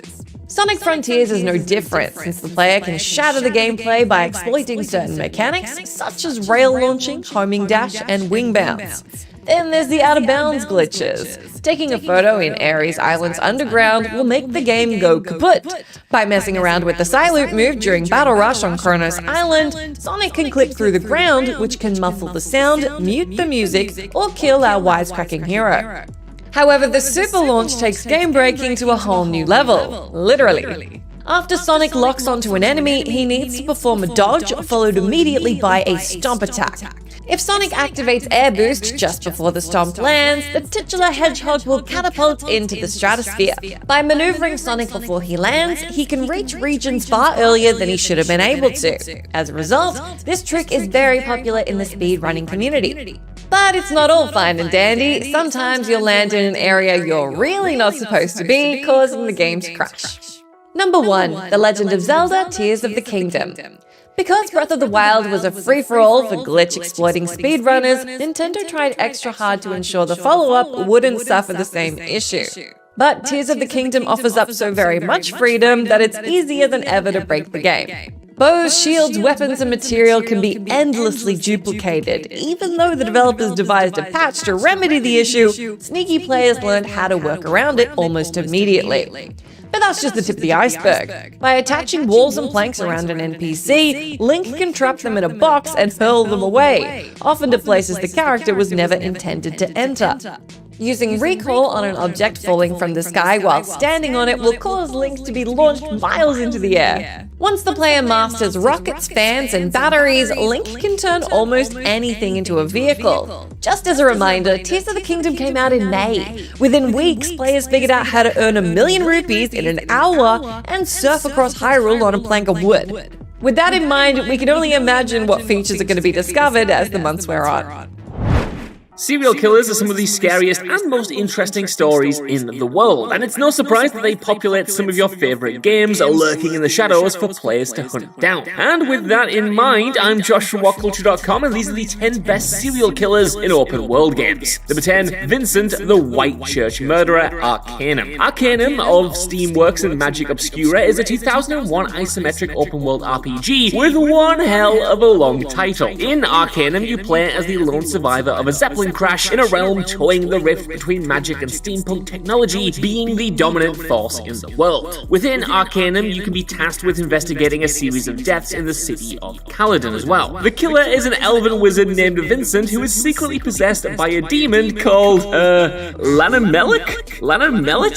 Lanamelich, that one sounds right. In order to successfully complete the quest, you must research demonology, acquire an ancient dagger, and then kill Vincent with said dagger before he can transform into the demon itself and flee, causing you to fail the quest. Vincent, under the demon's influence, manages to kill 2 people before you arrive on the scene, and then he kills a third while you're in the process of investigating him. And there's a similar MO in each of the first 2 cases, where he uses demon strength to force open trapdoors and then climb into their homes to get his murdering done. So yeah, he's a bit of a wrong'un, all things considered. Number 9, Neb the child-killing gnome, Baldur's Gate. Now, Baldur's Gate isn't exactly a bright, cheery world to begin with. You and your companions must traipse around Sword Coast, completing quests to ultimately stop a demon spawn. Within the world of Baldur's Gate and its sequel, you can come across Neb, a gnome with a penchant for murdering children. When we find him while imprisoned at one point in the game, he will offer his secret plans of escape in exchange for solving a riddle of his. And the riddle ultimately comes down to how many children has Neb murdered? And the answer, if you're wondering, is a chilling 33. In the game's sequel, you come across Neb in the course of another quest and can actually fight him this time around. In this battle, he summons the trapped spirits of his child victims to protect him, and you must fight your way through them to kill him. In a heroic moment, you do get bonuses for each child spirit you spare, and you also get Neb's head and the quest item. So yeah, not a bad reward, I guess. Number 8, Quentin and Kelda, Dragon Age 2. Dragon Age 2's Hawke gets 2 chances to deal with serial killers in their outing as protagonist. Arguably, the lesser of the 2 is during the Magistrate's Orders quest, where a magistrate, Vernard, will task Hawke with capturing a murderer alive. Only after arriving where the murderer is holed up will they learn that the killer is actually Vernard's son, Kelda, who has been killing elven children for years. Yeah, it's always the child killers in games, isn't it? When confronted, he admits that he's sick in the head and just can't stop himself. The elven children are just caught him too beautiful to live, and he begs the player to kill him. Hawke's other run-in with the serial killer, though, is Quentin, the charismatic blood mage who woos Hawke's mother, Leandra. Unfortunately for the player, they are too late to realize that Quentin is a murderer, and that Leandra has already been taken by the crazed mage and mutilated. Quentin lost his mind when his wife died, and he's been piecing a new version of her together with parts from other women ever since, and Leandra is his latest piece. Hawke sadly can't save their mother, but there's a touching scene that plays out between mother and child after you do kill Quentin to avenge her. Number 7, Pikmin's Gallery, Fallout 4. Where to even start when it comes to serial killers in the Fallout series? Of course, you have the Nuka Killer, who committed at least 3 confirmed murders before the nuclear events that put the series into motion even began, and was called so because of his interest in placing Nuka-Cola bottle caps over the eye sockets of his victims. Then there's the Disciples from the Nuka World DLC, which is a whole group of serial killers living together. And not to forget Clandon from Fallout New Vegas, who is also particularly gruesome, making snuff films of the atrocities he commits against his victims. And of course, there's the Fens Street Phantom, who you only find skeletons and notes about. But it's Pikmin from Fallout 4 that's probably the best example. You can come across a few signs of a killer picking off, no pun intended, raiders and then taunting them to come after him, in an attempt to pick more of them off, of course. In the end, you'll find a charismatic artist named Pikmin whom you can kill or rescue, or even both. It quickly becomes clear that Pikmin murders people and turns their corpses into grotesque pieces of art. Number 6, the Infinity Killer, Grand Theft Auto 5. The main argument against calling Trevor from Grand Theft Auto 5 a serial killer is that he's really just a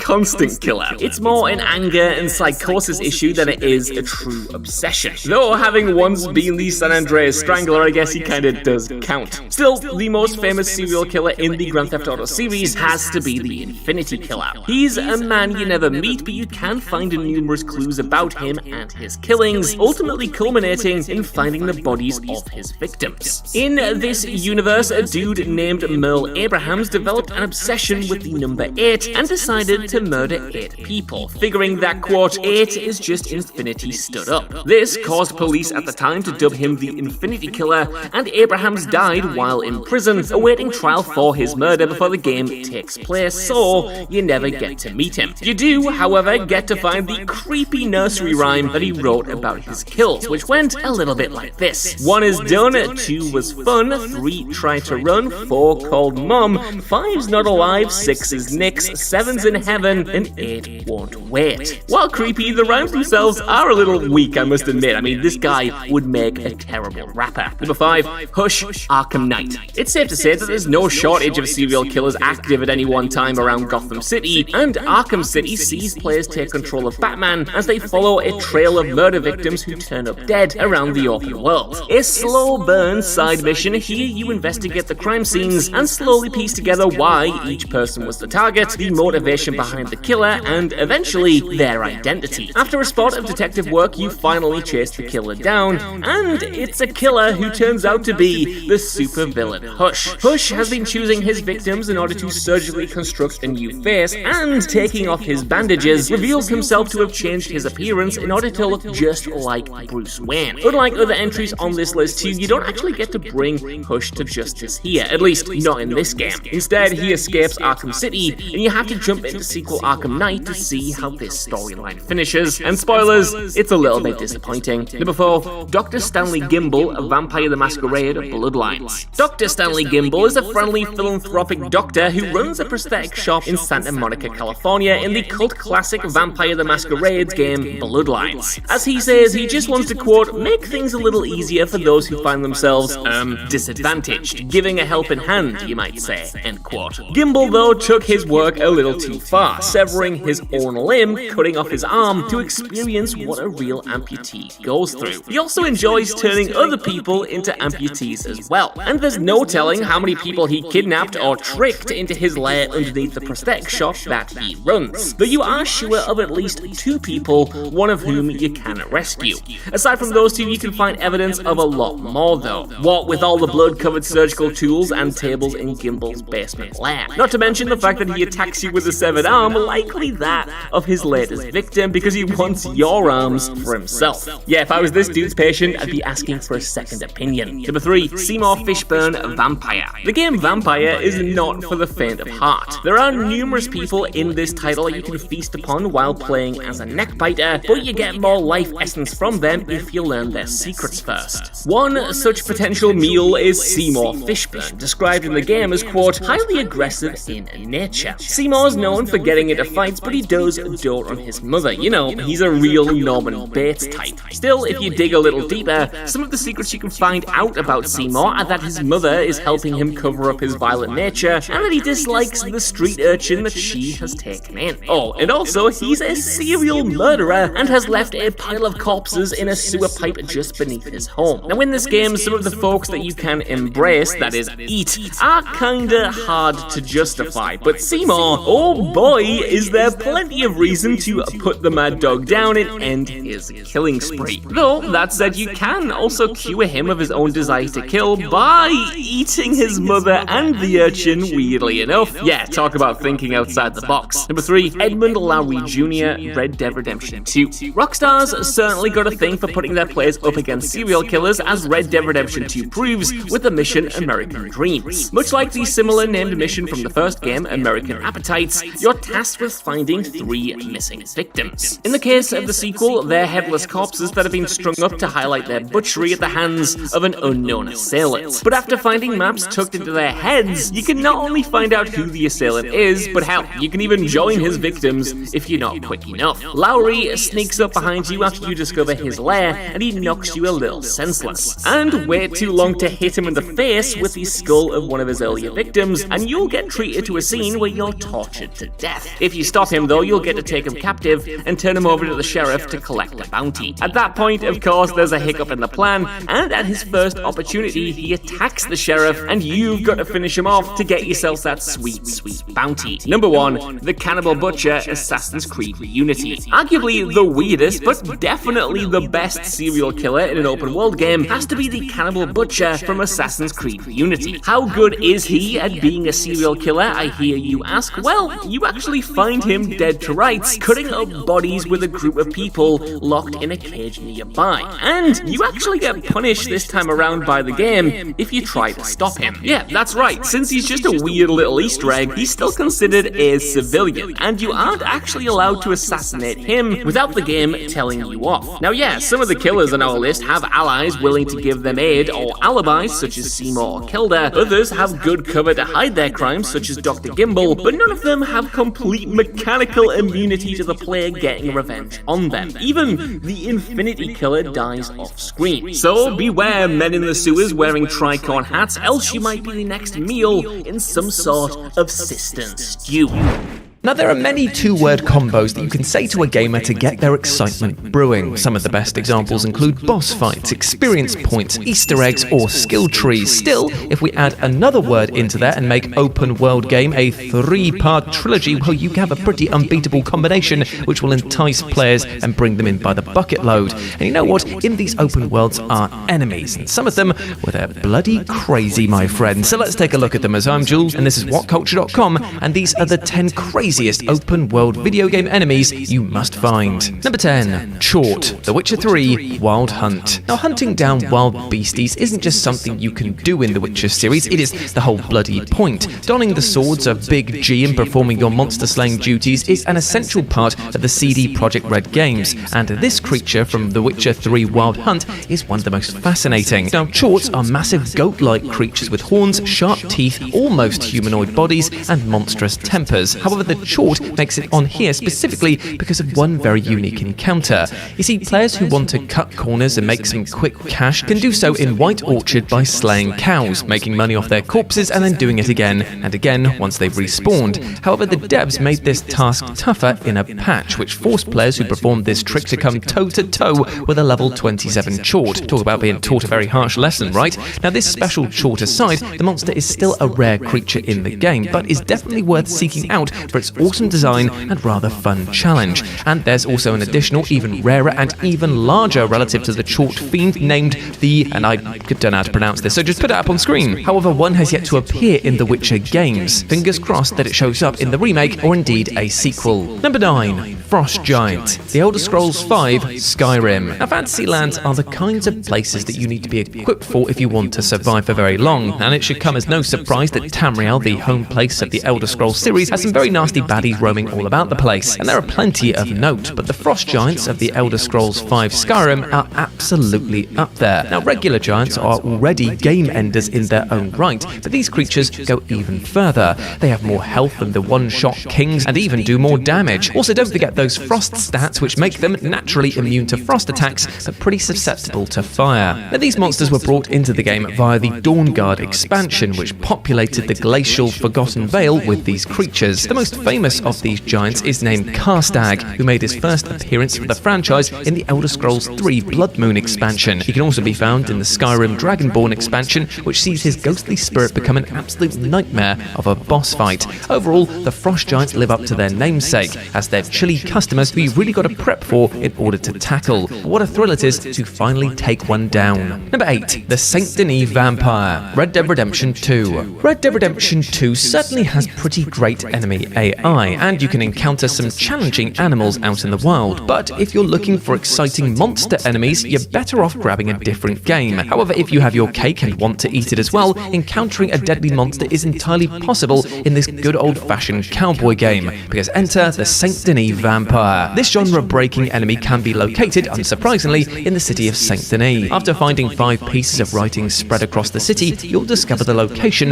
of the blood-loving creature. Visit this place between midnight and 1 1 AM, and you'll see the Nosferatu-like killer at work. This encounter is suitably creepy as you stumble across the devilish fiend whilst they're sucking on a fresh human corpse. From there, you can either leave them be or pick a fight. Now, this creature of the night has been responsible for 6 deaths, so stopping them is very much the moral choice. Plus, who doesn't want to be a vampire slayer? Rockstar are known for putting paranormal Easter eggs in their games, and this encounter is up there with the damn best of them. Number 7, the Sea Dragon Leviathan. Subnautica. So the sea is a pretty terrifying place, full of unexpected horrors, and Subnautica takes that fear of the deep ocean and brings it to life, with the dreaded leviathans being the apex predators of this watery world. But even among them, there is a hierarchy, because remember, there is always a bigger fish. Sea dragon leviathans are a colossal species and are the game's largest aggressive creatures. You do not want to tangle with one of them, as it can utterly obliterate you, no questions asked. They have a bite capable of an instant kill, fire breath, and plenty more hunting power at their disposal.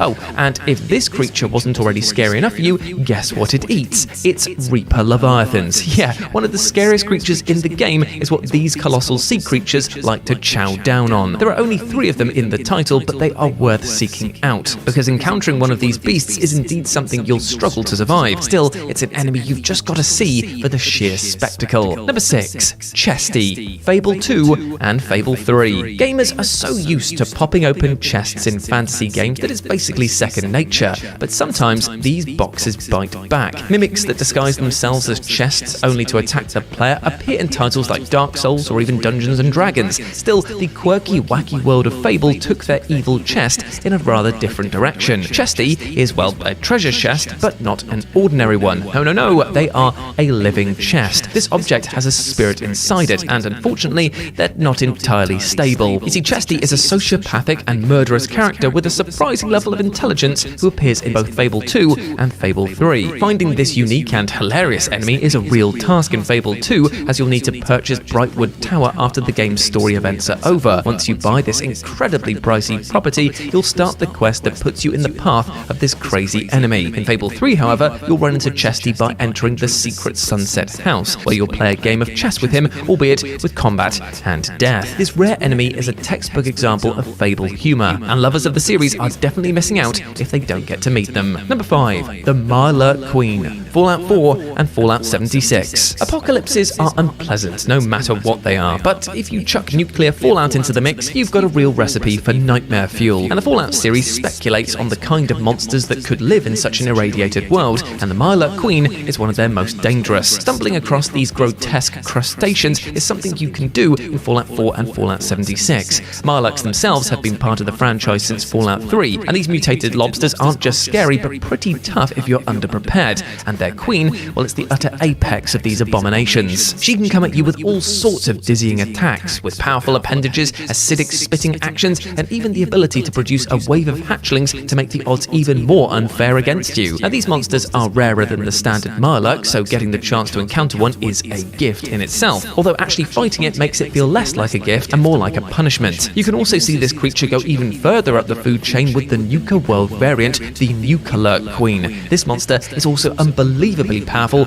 and she's one of a kind. Number 4, Professor Pig, Batman Arkham Knight. So Batman has a lot of incredibly creepy villains in his roster, but to be fair, as a superhero, that kind of comes with the territory. The Batman Arkham series flawlessly captured the Caped Crusaders' array of crazy bad guys, but still, one of the absolute scariest and weirdly most exciting was the demented Professor Pig, who featured as a most wanted criminal in Batman Arkham Knight. This opera-loving psychopath was a deranged scientist who would kidnap people and perform invasive surgeries on them. These procedures turned them into his personal brand of mindless servants known as the Dolatrons. And if this wasn't bad enough, he also murdered anyone who didn't meet his perfectionist standards. Getting to confront this villain required you to complete a slew of deep tissue scans on Pig's victims, who were strewn about Gotham in pretty monstrous displays. The brutality of these investigations really sets you up for the eventual horror fest showdown with this enemy. The encounter with this obscure yet captivating DC villain had you battling against his mindless slaves and being forced to listen to the terrifying vocal performance from Dwight Schultz. It's one of Batman Arkham Knight's best, Gotham's most wanted missions. Well, if you like a bit of the spooky stuff, that is. This monster absolutely fits the insane enemy's bill